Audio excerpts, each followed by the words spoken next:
Bonjour les pros de l'IMO, bienvenue pour cette première vidéo de l'année 2019, une nouvelle année que je vous souhaite pleine de belles réussites tant personnelles que professionnelles. Justement, professionnellement, pour réussir en 2019, que vous débutiez ou non dans ce métier, que devez-vous savoir et surtout ne jamais oublier? C'est tout de suite après le générique. Rejoignez l'équipe de Dominique. Il vous fera bénéficier de son expérience, de ses formations et des outils du réseau House IMO. Vous toucherez 85% sur toutes vos ventes. Un négociateur, selon le Larousse, c'est la personne qui sert d'intermédiaire pour favoriser un accord. Nous pouvons donc en déduire que si aucun accord préalable n'existe, nous n'aurons donc rien à faire, aucune mission à accomplir. Dans ce cas, inutile de pouvoir même espérer la moindre rémunération. Vous êtes d'accord ? Fort de cette première constatation, digne de la palisse, nous savons donc désormais que le terrain et l'environnement de notre travail sera celui du désaccord. Une notion fondamentale qui, bien qu'évidente, ne semble pas acquise par tous. Il suffit d'entendre certains se plaindre de leurs clients pour comprendre qu'ils ne connaissent pas ou ont oublié le fondement même de notre métier, celui des désaccords entre toutes les parties. Et oui, ce sont ces fameux désaccords qui justifient d'une part notre intervention en tant que négociateur immobilier, d'autre part la rémunération qui nous sera due si nous réussissons les négociations dont nous avons la charge. Sans ces divers désaccords, notre profession n'existerait probablement pas. À la base, deux parties. D'un côté, un propriétaire, c'est l'offre, de l'autre, un acquéreur, c'est la demande. Dans la majorité des cas, heureusement pour nous, entre propriétaire et acquéreur, il existe un désaccord. Le plus souvent sur le prix. La bonne affaire, direz-vous. Voilà de quoi nous immiscer entre les deux parties. Et là, si vous pensez que notre métier se limite à mettre d'accord un propriétaire et un vendeur sur un prix, vous vous trompez et de beaucoup. Prétendre justifier nos honoraires sur cette seule base de travail serait utopique. Il s'agit là d'une négociation de second plan, certainement la plus facile d'ailleurs. Il suffit pour la réussir d'un bon closing auprès de l'acquéreur et d'une présentation intelligente de son offre d'achat au propriétaire. Dans 80% des cas, nous la réussissons.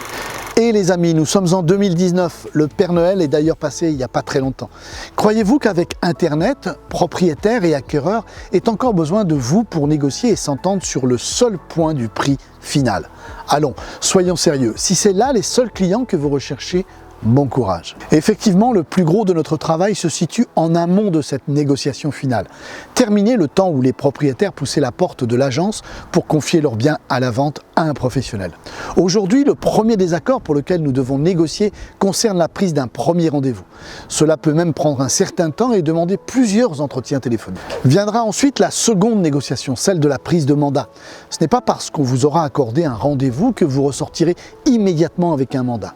Dans ce cas, ce sont de nouvelles fois vos talents de négociateur immobilier qui vous permettront de peut-être l'obtenir ultérieurement. Ici encore, la patience est de mise. Puis viendra l'avant-dernière négociation, celle qui consiste à faire baisser les prétentions de vos vendeurs. Souvent la plus longue, elle peut parfois durer des semaines, des mois, voire plus dans certains cas. Avec beaucoup de pédagogie, cette négociation vous permettra de faire sonner votre téléphone, d'organiser des visites et d'obtenir des offres. Offres, bien sûr, que vous pourrez ensuite aller négocier entre vos vendeurs et vos acquéreurs. Voici donc en gros le schéma que vous devez vous apprêter à suivre en 2019. Les raccourcis sont rares. Vous laissez croire que les clients vous attendent, qu'ils pensent tous avoir besoin de vous, serait vous mentir. En revanche, savoir leur faire prendre conscience qu'ils se trompent, c'est cela l'art de la négociation, votre métier. Notre profession est-elle pour autant difficile ? Non.